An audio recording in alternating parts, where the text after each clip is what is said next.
is Mike Valencia. I'm the Regional Director for the South East. And as a reminder, CLA, for those of you who don't know, the CLA members have free access to a range of professional experienced experts on a whole range of matters relating to rural business. And despite the fact that these services are available, they're frequently underutilised by members. So we continue to try and improve their reach as much as possible, especially when we continue to do most things from a distance. Although I think we'll carry on offering these advisor hours, even hopefully after we come out of being locked up. So far, these events have gone quite well, so let's see how we get on today. And today we're privileged to have Tim Bamford, the South East Regional Surveyor, and a special guest, Roger Tetlow, the CLA's Senior Legal Advisor, to whom a special thank you for joining us. I'm aware of your commercial value, and I think if we did this commercially, we wouldn't be able to afford you, Roger, so yeah, especially welcome. They're going to focus on areas that are at the very heart of the CLA's existence, with Tim concentrating on areas such as permitted development and business rates, whilst Roger will look at areas such as boundary and property disputes, including private rights of way issues such as maintenance. Of course, we can cover other areas as well, depending upon your questions. And in many ways, you set the agenda. Forgive me. You set the agenda through your questions. And when we do ask for questions, please put them in the chat using the chat button below, and I'll invite you on screen to ask away. The aim is to keep things informal and conversational as much as possible. So in a moment, I'll ask Tim and Roger to give us a flavour of the issues they've been dealing with over the past few months before diving into your questions. But a few formalities first, if I may. I'll just remind you, if there are any specific issues you need advice on, please contact us directly by phone or email. Do please keep your microphones and cameras turned off until invited to speak. And finally, I must also remind you that this session is being recorded and will be available to members after this. So I'm going to turn to Roger and then Tim, just to ask you, please, give us a summary of what you've been up to recently. Roger first. Thank you, Michael. Well, I'm Roger Tetlow. I'm a solicitor and I work usually from London in the legal department.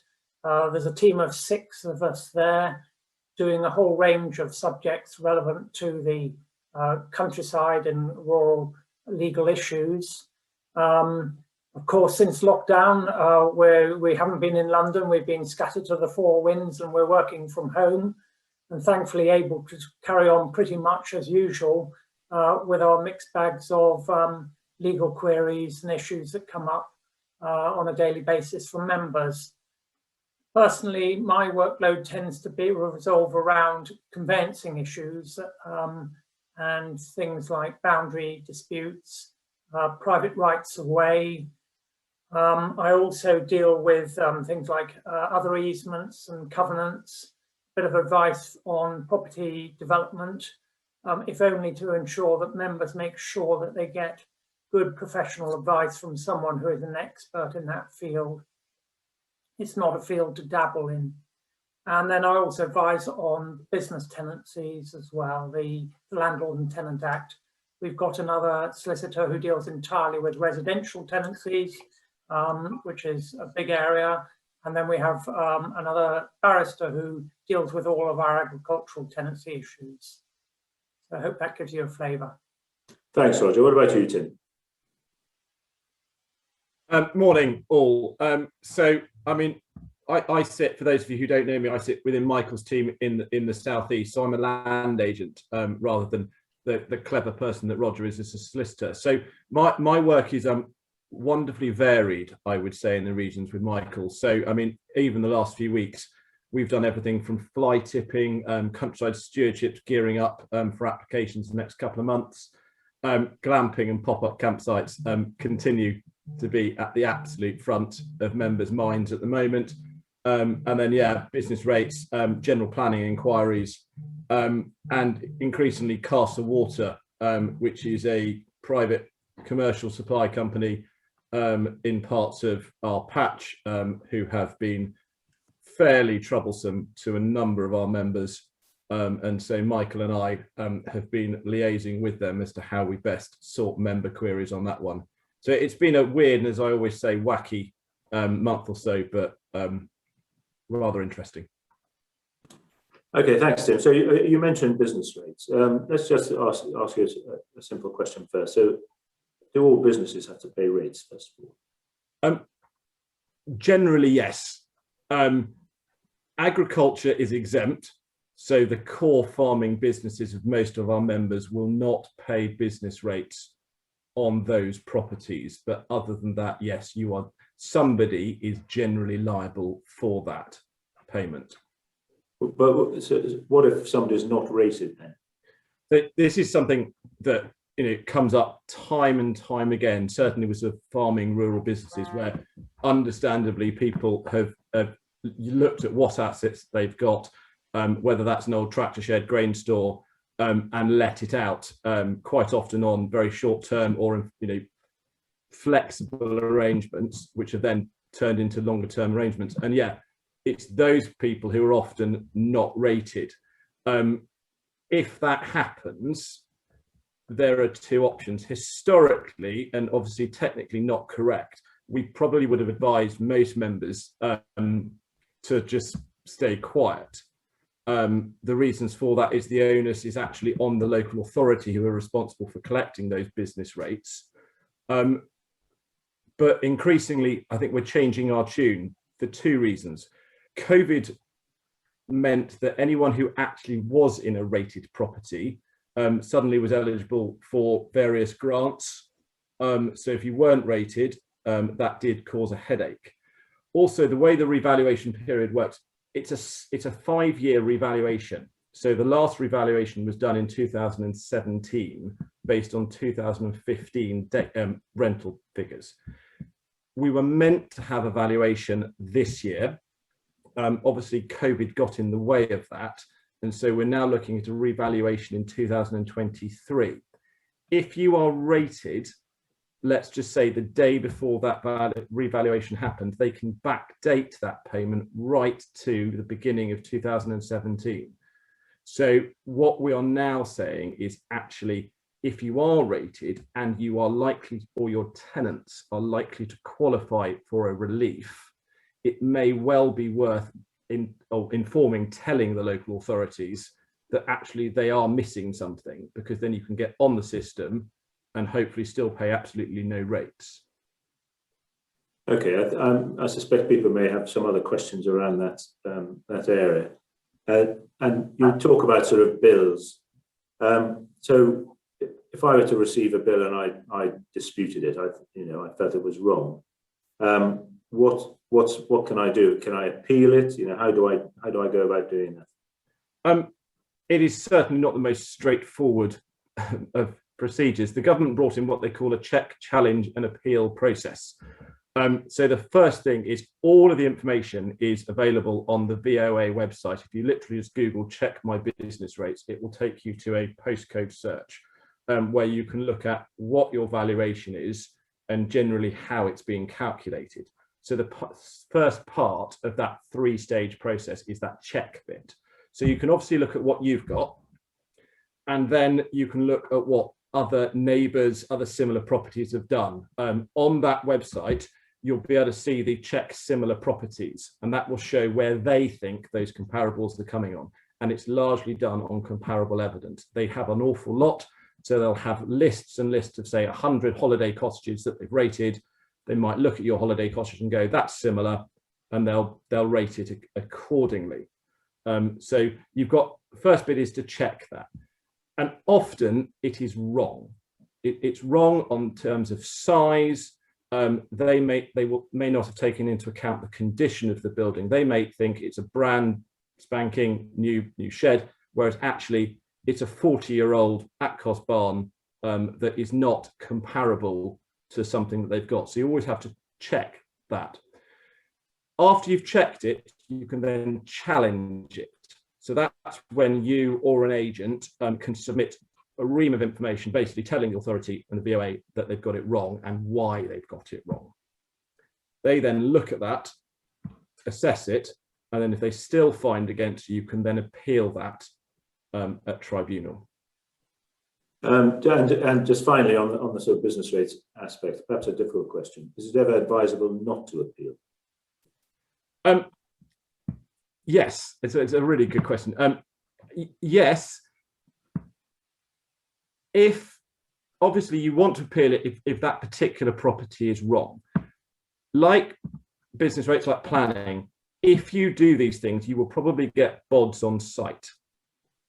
And so you need to be very clear and careful that everything on site is absolutely as it should be, because if they start looking around, they will then start noticing other things that aren't rated, or things that the planning authority might want to know about. So it's one of those things of just be sensible about it. Okay, thanks. Let's move to something which is actually I quite contemporary in a way, particularly with the government sort of talking about planning rights, planning rules, and so on. It's about permitted development, and in our sector, we often talk about Class Q. Can you just explain what that is, and then just go into perhaps what other classes or options exist for those types of buildings?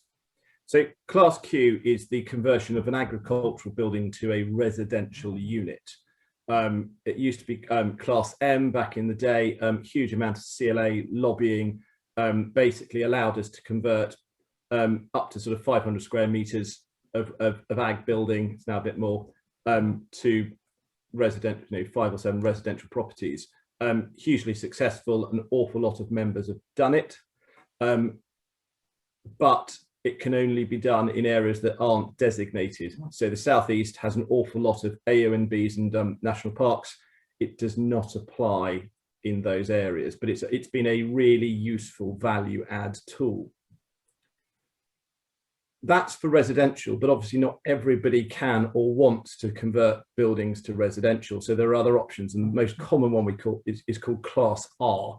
Again, it's another permitted development right, and it allows businesses to convert the change of use from your agricultural building to what's called a flexible commercial use.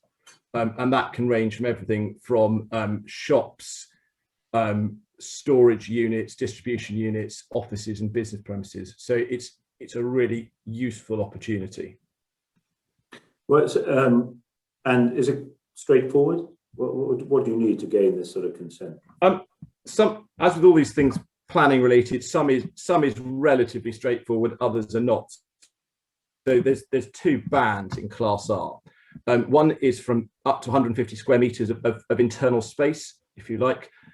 All you have to do is tell the authority what you're going to do, when you're going to do it, submit a plan, and then you can crack on. We call it deemed consent. So that bit's really straightforward. You've then got, so you can do up to 500 square meters of this class. So anything from 150 to 500, the authority do require a bit more information. So you're required to submit a 56-day prior notification application. Again, it's telling the authority what you're going to do, why you're going to do it, with a bit more justification. So you're required to submit information on traffic, noise, and contamination and flooding. Again, it's because it's slightly bigger, the authorities want to keep a closer watch on it. Okay, I know we have a couple of questions on this sort of area a little bit later, so we'll come back to that. But finally, Jim, dare I ask you about how these classes apply to listed buildings? So you're absolutely quite right, Michael. They don't apply to listed. So if you are, if it is listed or within listed curtilage, then full planning and listed building consent will be required. Sorry, curtilage, can you just explain that as well? Oh gosh, Roger actually might be the best man. He's shaking his head, Tim. You're on your own. Very sensible, Roger. So curtilage is a nightmare of a definition within planning. It's basically that enclosed space around the property. So prime example, your residential house, your curtilage will often be your garden surrounded by a fixed wall or structure. When it comes to Class R, and Michael's quite right to pick this up, the curtilage is quite grey. It usually includes the building itself and a little bit, and I'm sorry, it's very grey. It is a little bit outside that, so it might be the small yard around it, but it does depend on a case-by-case basis. Something I should say, which may get picked up in a question, is Class R only allows you to change the use of the building, the property. So you can't smash in windows, put in extractor vents and things like that. It's only on the interior works. Okay, thanks, Tim. I'll let you off the hook now. So thanks very much for those. Michael, responses. the reason I ducked out of answering that one for you is curtilage means different things to different types of activities, and the definition for planning cannot be carried over into other sort of applications that you might have in other situations. Jonathan Thompson, our heritage advisor, will be able to wax on at great length about curtilage for anyone who's stuck on that. So do make use of him if you need him. Well, we may invite him onto a future advisor, actually, which might be helpful. So I get the message from both of you that no further questions on curtilage. Okay, Roger, let's turn to you now. So you, I think, deal with quite a contentious area that's quite subjective. So if I may, I'm going to throw a few hypothetical scenarios at you. So the first one, and it's quite common, I own a field with a hedge running around it. There are a row of houses behind one section of the hedge, and one of the house owners has cut the hedge down to the ground, probably to improve his view or whatever. What are my rights? What can I do? Yeah, this is a very common situation, I'm afraid. And members are always asking me, why didn't the man come and talk to me before he started doing any work? And the reason is, usually I suspect, is that the person doesn't want to have a conversation with you, because if he did, you would fairly quickly tell him that you believe that that hedge belongs to you, it's part of your field, and that no, you really don't want him to cut it down. So they go ahead and they do it anyway. The difficulty we have is actually proving who owns the hedge. And that isn't as easy as you might imagine. There are no sort of general rules that say a hedge on the left or at the back will belong to you, or there is a rule which many of you will be familiar with, or a presumption, I should say, rather than a rule, that the hedge and ditch presumption, that would say that where you have a hedge in the ditch, the hedge and the ditch will generally be in the same ownership. And so the person who owns the hedge, if the ditch is the far side of your field from the hedge, then generally the ditch will belong with the hedge to the owner of the field. But it is only a presumption and it can be rebutted. And the critical thing always to remember is that the presumption only applies when the land was already in separate ownerships at the time that the ditch was first dug. And you could be looking, hundreds of years back, and to be able to prove that is always a problem. So it is a difficulty. The land registry don't help us. The plans on the land registry maps are of an insufficient scale to be able to determine the point. The thickness of their red line probably comes to 1 metre or 2 on the ground. And the land registry give a disclaimer. We don't know, and we're not holding out to anyone who the boundary feature belongs to. And so it's a case of having to feel your way. Sometimes you're in luck because your predecessors carefully preserved their pre-registration title deeds, which I recommend you all to do. Sometimes that house may have been built on a section of the field, and a piece of the field was sold off as a development plot. And if some surveyor did a good job, he may have actually included some measurements on his plan. As long as you can find the fixed points on which to measure to and from, that could be very helpful to you. The golden rule, I would say, about this, and with anything to do with disputes affecting the countryside, is don't immediately run off to your lawyers. Try to sort these sort of things out yourself in a neighbourly way with the neighbour. And presumably they can also come to the CLA for initial advice anyway. Absolutely, yeah. But no two situations are ever going to be the same. These are always fact specific to the position. And so, as you know, Michael, we are an advisory service rather than acting for members. And so, you know, I can't run around the countryside with Tim trying to look at every boundary which is in dispute and trying to say who we consider it might belong to. Just as a minor sort of adjunct to that, this scenario, which is mentioned a lot, and it may affect some members, I don't know, which is about fencing between neighbours. And you mentioned that there's this the sort of traditional idea, I suppose, that one person is responsible for the left and the other the right. Does that exist with fencing as well, or is it? I think it. I don't think it does, because fences can be put in for any number of reasons. And in many cases, if you go back to your very first question, the usual excuse I get from the house owner is, oh, I thought the legal boundary was where your stock fence is. Well, no, your stock fence was probably put in the most convenient place and designed to be put back from the hedge to prevent your animals leaning over the stock-proof fence and then chewing on the hedge and destroying it. So you know, there is no golden rule that the stock-proof fence is likely to belong to one person and form the legal boundary.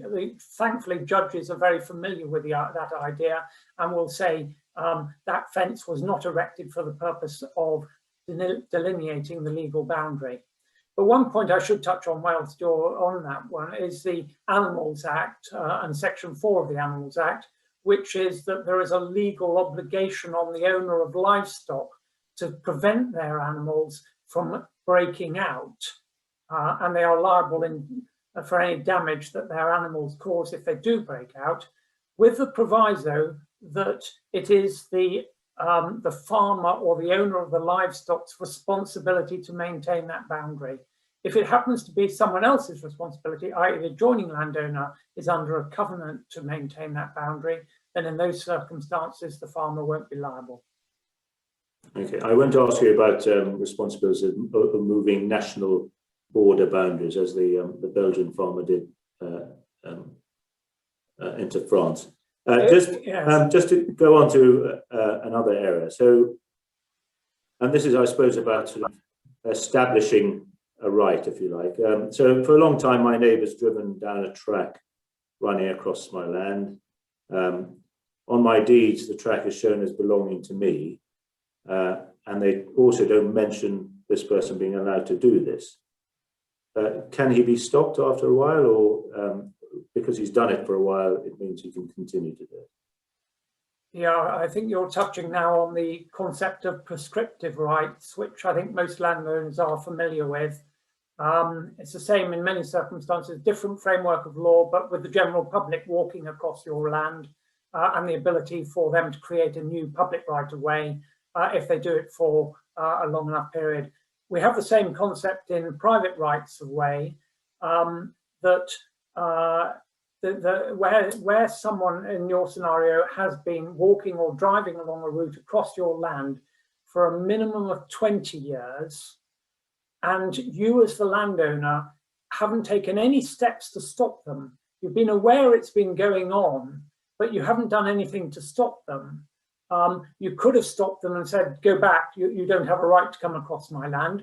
Or alternatively, if you're wanting to be neighbourly, you might have said to them, no, that's no problem, I'm quite happy for you to do it, you can come across with my permission. Then in those circumstances, if you haven't done either of those and you've seen the activity going on and done nothing about it, then you run the risk after they carry on doing that for 20 years, for them to be able to say, I've now been doing this for so long, Prescription Act 1832, you can't stop me. Again, everything will depend on the particular circumstances of the particular case. There are a few exceptions to that concept. The main one would be where the land has been let throughout the period of which that activity has been going on. They probably won't have acquired a prescriptive right against you as the freehold owner of the field. But it is something to watch out for, and it is something that you need to do something about. You either need to stop them or you need to give them permission. And on the point of permission, I would always recommend you to do that in the form of writing. I always say the danger is that the person who does the activity might conveniently forget after he's been doing it for 20 years that he was given permission to do it from the start. And therefore, it is very useful at that point to be able to produce a letter that you wrote to the neighbour saying, I've got no objections to you crossing my land for as long as it's convenient to me. And I'd be grateful if you'd please sign and return the duplicate copy of this letter for me to keep with my records. And then you've got something to brandish to them if subsequently they try to say they've been doing it as of right. Okay, thanks, Roger. Tim has a follow-up, actually. Which Roger, I was just going to ask, does it differ between whether if your land is registered or not? Because we've still got quite a lot of land that is unregistered. Yeah, no, it doesn't. A registered land, obviously the Land Registration Act 2002 greatly improved the situation for losing your land to squatters by adverse possession. And the rules now make it very much more difficult for someone to claim adverse possession by way of squatting where the land is registered. But no, for prescriptive rights, it is, you can acquire a prescriptive right whether the land is registered or unregistered. Okay, thanks. Just one final slide for the time being before we move on to questions from the audience. And I suppose it's similar to the fencing and hedge issue in a way. So if I share the use of a track with other landowners and the track, as we know, becomes very pothole, can I make the owner of that track, or indeed perhaps other users, carry out repairs with me? Yeah, again, a very common scenario. The first port of call will always need to be your title deeds to see what the title deeds say about maintenance responsibilities. If the title deeds are silent, which I would say they are probably in 9 times out of 10, then you have to fall back on the common law. And the common law has been established over hundreds of years by different cases going to the courts. So we do now, thankfully, have a pretty good framework of whose obligation it is to do what. And the general rule is that when neither party is under any legal obligation to carry out repairs, then either the person who owns the land or the person who has the right of way may make repairs, can carry out repairs to the potholes. And if they've got a legal right that's set out in the title deeds, it will probably entitle them actually to resurface the right of way if it's more convenient for them. However, there is no obligation on either party to do anything. And that's why you have so many pothole tracks, because both the landowner and the users are all waiting for someone else to get on and do the repairs at their expense, rather than volunteering to do it off their own back and at their own cost. Where neighbours like one another, which is not always the case, then you hope that there will be cooperation between them, and before anyone starts doing any work, everyone will have a conversation and decide to put some names in the hat in the way of contractors to come and do the work and to get some quotes, and then people will try to work out a way that is fair as to what contribution everyone should pay. If there's a little old lady living down the track in a little cottage and she drives her Morris Minor up and down the track once a week, you would probably say that she should probably have a free ride. But if you've got a farmer there who's using heavy agricultural equipment and giving the track a big pounding, then he should probably pay a bigger contribution than other people who are only using it in ordinary domestic cars. But it's a case of you having to come to a consensus and to try to agree a fair way forward. I know in many cases it's one party will provide the materials and the other party will provide the labour is a very common scenario that you find. As you say, the principle of fairness must apply. Surely. Okay, thanks for your input so far, both Tim and Roger. Just to remind our members that for any detailed advice, they should come to us via the usual channels, calls and email. But let's turn to questions posed by our members. I'm going to go to Philip Waddy first, if you can come on screen and unmute, and then I think I'll go to Nick Hempelman second. Philip, would you like to pose your question? Yeah, can you hear me okay? Yes, thank you. Good, yeah, just come off there. There we go. Yeah, no, it was a question about rateable value. Just wanted to know if we could successfully get our rateable value reduced. Could we claim a rebate on previous year's rates, business rates? Tim. Yes, it's backdated to the 2017 list. So, because what you're challenging is the 2015 figure, which is what that 2017 valuation is based on. So you can backdate it to the 2017 date. Great, thank you. Thanks, Philip. Nick, are you prepared to come on screen and ask the questions you emailed me? Perhaps I think Tim is probably looking to answer those. No, yeah, that would be lovely. Thank you very much. I've got two, if I may. They're on permitted development. The first one is that I've been told that if you apply for permitted development for an existing agricultural building, then you need to wait 5 years before submitting for planning permission. And I was wondering if anybody could tell me whether that was true. No, but I wonder whether there's some confusion. If we were talking about Class R, and so you gain permitted development, then that doesn't prevent you from submitting an application for full planning, and that's quite often the way, whether that's actually the Class R and Class Q. So you'll use the permitted development as the first route into the authority to get a change of use, a concept, and then you can follow that up with a full planning application to try and tweak that to your benefit. Where I wonder that 5 years has come in from is under Class Q, if you convert a farm building to residential, you then can't use your permitted development rights for 10 years Right, to put in or put up a new shed. I'll tell you where we're coming at it from. We're looking for barns for events and things like that, weddings, food, festivals, etc., etc. And so you've got an old barn, and obviously the quickest way for it is just to slap in a permitted development application to the council. But we were concerned that if we did that, which would allow us to run it for 28 days a year or whatever, from what we understand, that we would then be prevented from putting in a full planning permission in the near future in case we wanted to extend the scope of the venue. Does that make sense? It sort of. I think this is one we probably need to follow up offline, if I may, Nick. But generally, no. A submission of a change of use shouldn't prevent an alternative permission being applied, other than on the Class Q, where it specifically states that if you do Class Q or a new shed, then you can't do the other one for 10 years. Absolutely fine. Well, if we're going to follow it up, then I'll leave the other one, because the other one's even more detailed and is probably of less interest to other people who are watching.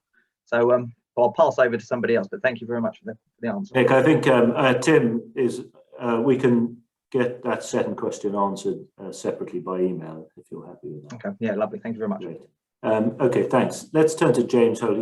He's got a question for Roger, I believe. James. Morning. Video's now started.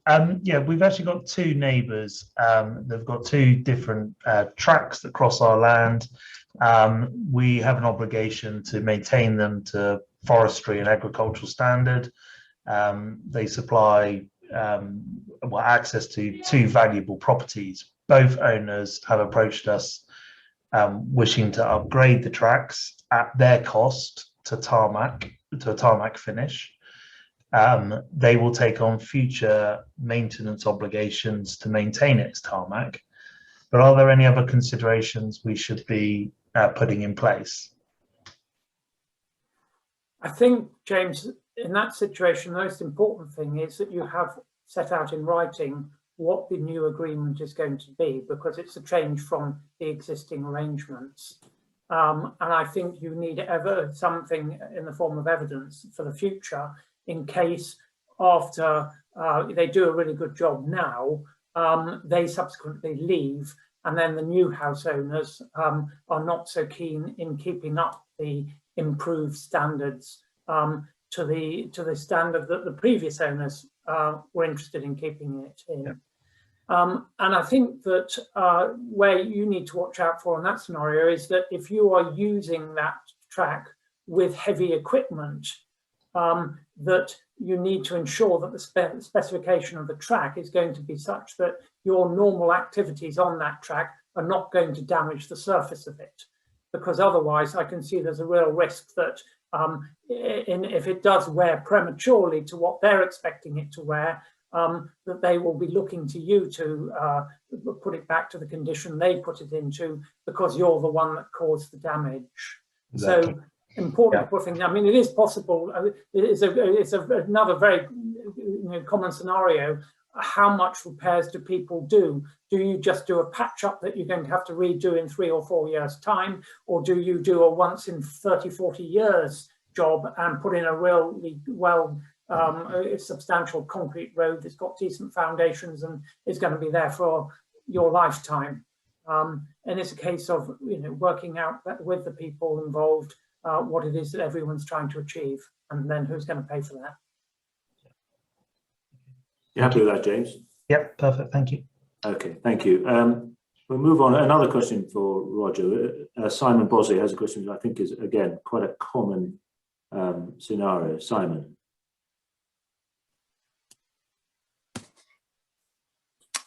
Thank you. My question was, we have a tree on our boundary, quite a substantial tree, that has a limb overhanging a neighbour's garden. And underneath the limb, there is a fairly substantial timber building. He's approached me to ask that we have the limb removed at our expense. But my understanding is that he's entitled to remove it at his expense and return the timber to us. His counter to that is that if the limb were to fall onto his shed, then we would be liable for the cost of any repairs. And I just wonder if he's correct.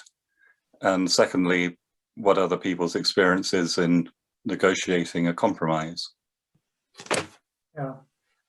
Well, starting from the basic principles, you're correct that if the tree is in your land and there is a branch of the tree that is extending over the legal boundary, the neighbour is entitled to use the self-help remedy of abatement to remove that nuisance, if it considers it to be a nuisance, of taking down the branch that is overhanging the boundary. I hope that the neighbour will consult with you first, and he has in your case, Simon.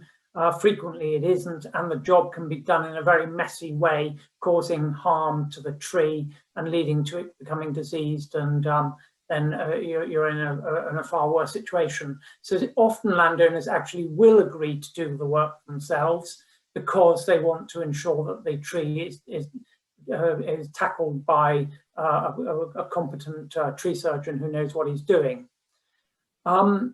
On that particular scenario you've got, I think the difficulty you face there is the legal concept of private nuisance.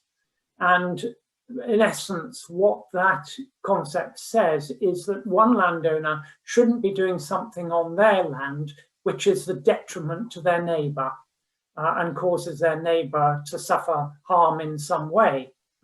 And I'm just nervous that if you were aware that there was anything unhealthy about your tree, or that there was a danger, I mean, it's perfectly possible that that limb on that tree could be there for 200 years. As long as it's healthy, I don't think that you will have a liability.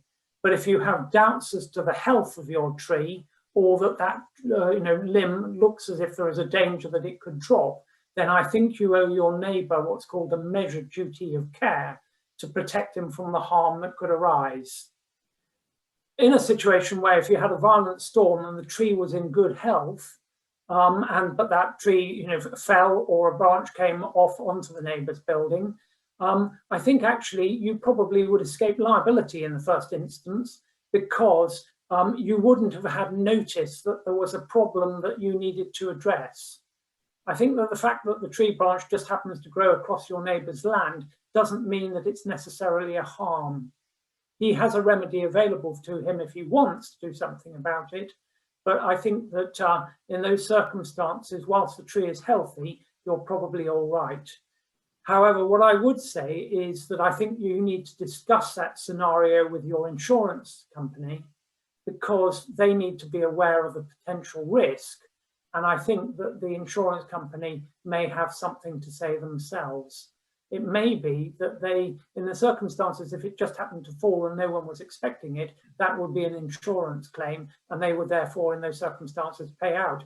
I don't know whether they'll agree to pay out in a situation where the tree at the moment shows no sign of ill health, and that there's no reason to believe that that is going to cause a problem.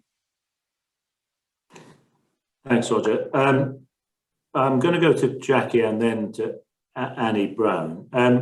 Before I do, just to say, if you do want to ask a question, you don't want to type anything in the chat, do turn on your video, either wave physically, or there are virtual hands you can put up, just as Annie has done. If you go down to the bottom of your screen to the right, there's something called reactions. If you click on that, one of the options there's a golden hand, and you just click on that, and that is just like raising a hand. So I'm going to go to Jackie. I'm afraid I don't have your surname, Jackie, so do please come on and ask your question.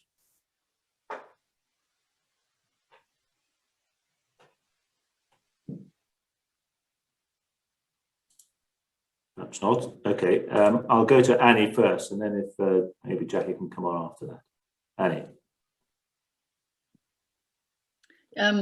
Yes, no, well, there were two things actually. One, I was, again, it's this sort of shared right of way. So we own a part of the South Downs Way, and it has, which is used by us as a farm, as well as a number of contractors who go up to St Mast, as well as a number of residents. And interestingly, Roger said normally the sort of responsibility is silent. It was indeed silent, and a part that we owned and then a part that a neighbour owned had become really potholed, to the extent that apparently the bin men were saying they weren't going to come up and empty the bins for the residents.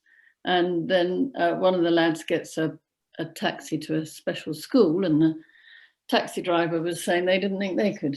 I mean, I think that was a bit daft, but anyway, I just sort of took it upon myself to try and get, it took an incredibly long time to actually work out a sort of pragmatic bodge of the surface and get everybody to put a couple of £100 in the pot.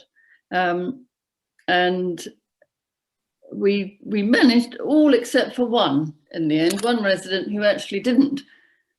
Well, he never contributes to anything, but in this case, his excuse was he didn't want the potholes mended because it meant everybody would go faster. Yeah. So we did it, and then someone said, oh, well, of course, now you're liable.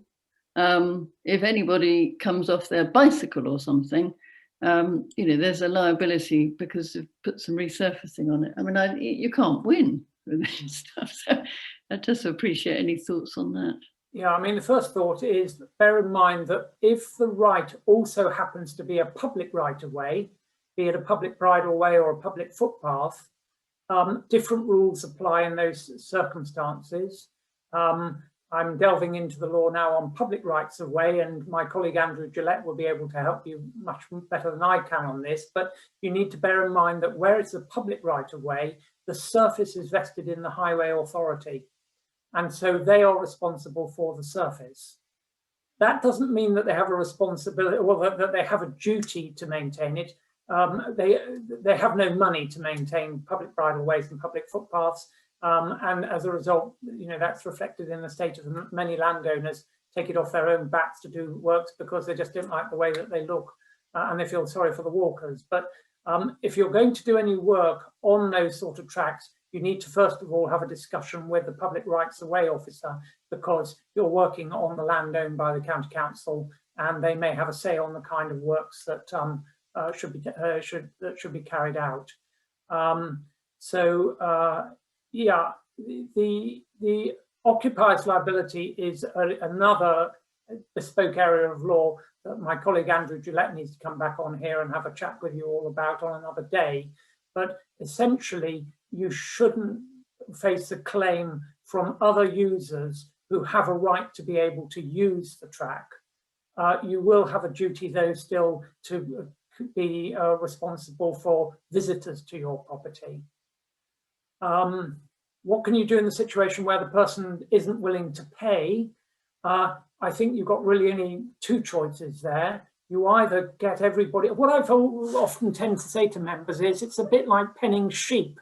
If you've got 4 or 5 users and one of them won't pay, then as soon as you get 2 or 3 into the pen, usually with a bit of persuasion, you can get the other 2 to follow. There's always rogue sheep. And in that situation, you either go back to everybody else and say, look, we've got a situation, we've got a shortfall. It can often be a damn sight more than £200. It could be easily £2,000. What are we going to do about it? And you're inviting them then to all cough up the shortfall, because why should it fall on your shoulders alone? Or I have seen other people say, look, if you haven't got the money, I'm willing to say, I'll lend you the money, I'll be a banker, but I expect at the time that you sell your property that you will reimburse me the money that I've lent you. And occasionally that can work. Yeah, no, thank you. I mean, they are, in that particular case, they're completely unreasonable, and they weren't. They know that everybody else was contributing. They had no intention, and unless I could put something in front of them that they had a legal obligation, yeah, I was wasting my time. Which you unfortunately can't. I'm afraid the attitude is that you own a few acres of land, you're a damn sight richer than they're ever going to be, and therefore you've got the money to pay for it, I fear. Yeah, there's a few things like that as well. Thank you.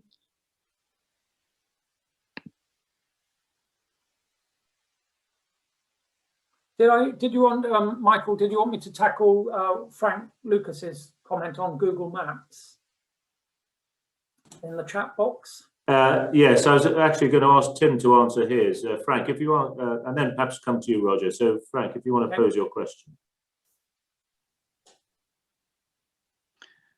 Thank you. Yes, we've got this really infuriating problem, which Google Maps shows a line that connects the public highway to another bit of bridleway, but they show it as going right through the front of our farmhouse, and people come down there with their electronic devices because they're not using paper maps, which would show them the actual right of way.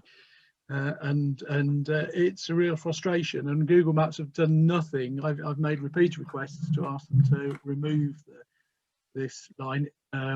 You can never speak to anybody, so you have to do it by email, and they've done nothing about it. Can we force them in any way to take action? Yeah, have you spoken with Sophie Dwerryhouse, our access advisor, about this? I haven't, no. I think it might be worth it, because I think she has a way into Google, and she has conversations with them. And I think we have had successes of getting these routes taken off where they're being incorrectly shown. If the difficulty is that if it is a physical track, it will be shown on the survey, it may be shown as a physical track. But what it hasn't got is any sort of designation for the general public to be able to use it. And I think that probably you're going to be faced with having to put a sign or two up at either end to say that this is a private track. There is no access for the general public. It's probably going to be the easiest way to try and stop that. But I feel for you, because plenty of people will ignore it and they'll wave this device at you and say, look, it says I can come through here. But it should be possible. We had a period when we had great success with Google trying to get them and them agreeing quickly to get these taken off where they were wrong. We've had a spell, I don't know whether it's a change of personnel or what, when we've had less success, but I think she will, she'll certainly take it on for you and have a go. Sophie. Dwery House. Sophie. Frank, I think Tim has dealt with something similar before as well. Tim? I was going to say, thanks, Roger. I mean, you're right. I mean, the most recent success was actually us in the southeast with getting something removed. I explained to Frank. The reality is that there is a very straightforward process to remove an access or a mark on Google. And for anyone who wants to go through the process, I can send you my point-by-point guide to do it. It should be really straightforward. Google at the moment are showing very little enthusiasm to change this. Sophie and I and others speak to Google and get passed around the houses quite a lot. It is something that we are working on nationally. It is the same with Google as it is with Strava, as it is with lots of these other apps. And if you think we have a problem, imagine what the MOD do, because half of those apps are still showing around rather secret squirrel bases that really shouldn't be on Google. So it is a combined effort, is something we're working on. But yeah, Google basically seemed to have shut down in the last 12 months of COVID for anything on this. We've flooded them with applications on this subject, but it is something we are seriously working on. But Roger's right. It's at the practical stances are signs, more signs and signs, I'm afraid. Thank you. So there's an interesting point by Philip Waddy on chat, if you want to read it. Philip, I assume you don't want to follow that up with a question. You're just adding value. No, not really. Just explaining that in our work as planners and architects, we've had some success in, as I've noted there. The local planning authorities at the moment are under great stress and taking extraordinary lengths of time sometimes to respond to planning applications and planning inquiries. But that does actually offer some opportunities where they take longer than 56 days. Are you somewhere in Sussex, Philip? Oh, no, Oxfordshire. Oxford, okay. It's just that we've had quite a lot of complaints about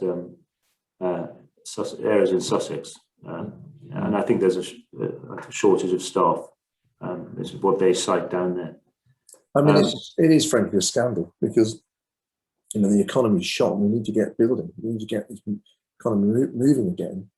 And some of our clients, I'm afraid, are saying, well, we're not prepared to wait 6 months. We're just going to do it and apply for consent afterwards if we get found out.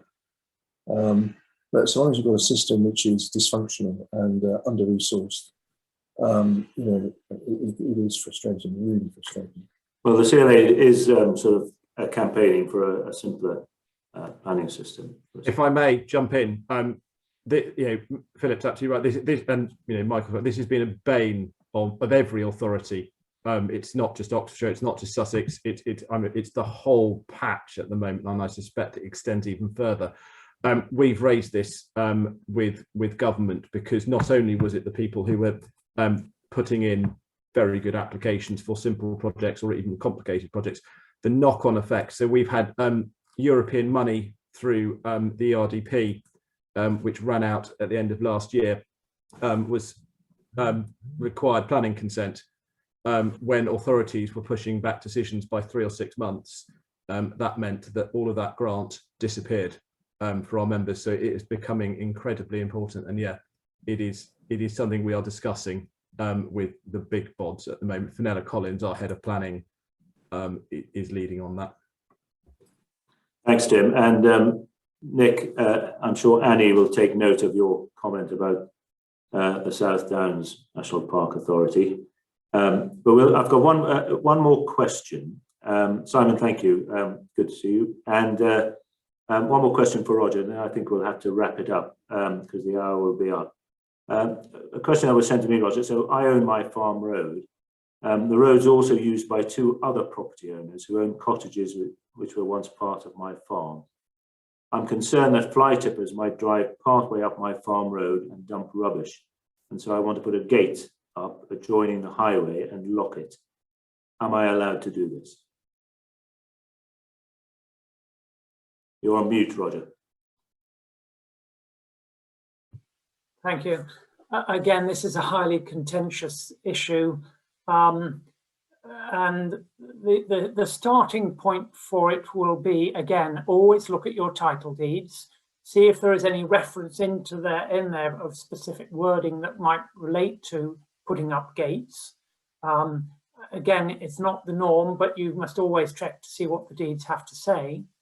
And then after that, I think the starting point is that the courts have generally said that placing gates across private rights of way, and I should pause there again and say that the law is different whether it's public rights of way or private rights of way. If you have a public right of way, be it a bridle way or a footpath, you are not meant to put gates across it. Even if you leave a gap for walkers to go through, you're meant to liaise with the public rights of way officer over that. But if we've just taken your case, the scenario that it's a private right of way only, then in those circumstances, the courts have said over a very long period that the person who enjoys the right of way doesn't have an absolute free passage of a right of way. They have a right to reasonable access. And so there will be circumstances where it's not unreasonable for the landowner to slightly cinch the other user's rights to make use of the right of way. And if the landowner can make a good justification for why he believes there is a need for gates, then in those circumstances, it's probably reasonable for him to place a gate across him. The most common reasons that are given and generally regarded as acceptable are security concerns. And then secondly, for the purposes of containing livestock, obviously you can't have a field and leave the gateway open.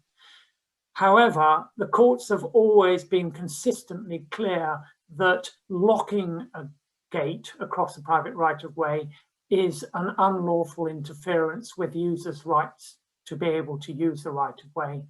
They've said that there is always, it is just going too far on a user to require them to always have keys with them to be able to lock and unlock the gates. So locked gates are a no-no. Again, it may be that everyone agrees that it's desirable to have gates. And in those circumstances, as long as you carry the other people with you who use that right of way, you may end up quite happily with everyone agreeing to lock gates. They're probably more likely to agree to some sort of Zappa electric gated system. But even those are prone with difficulties. I mean, the difficulties are that now we all live by white man van and having home deliveries.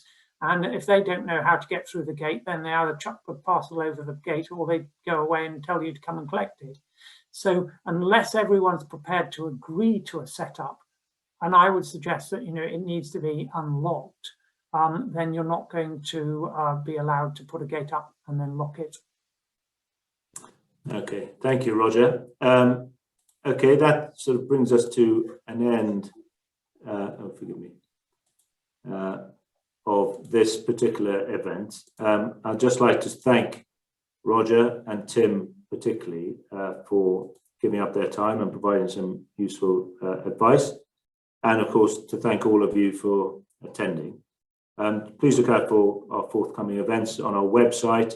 There's a really good one tomorrow on a topic that people I think are really thirsty to get more knowledge about. So do please register for that if you haven't already done so. We'll be running some more events on this topic later on in the year as well. We recognise, as I said, that we need to provide much more information on this. So very many thanks, and I look forward to seeing you again. Goodbye.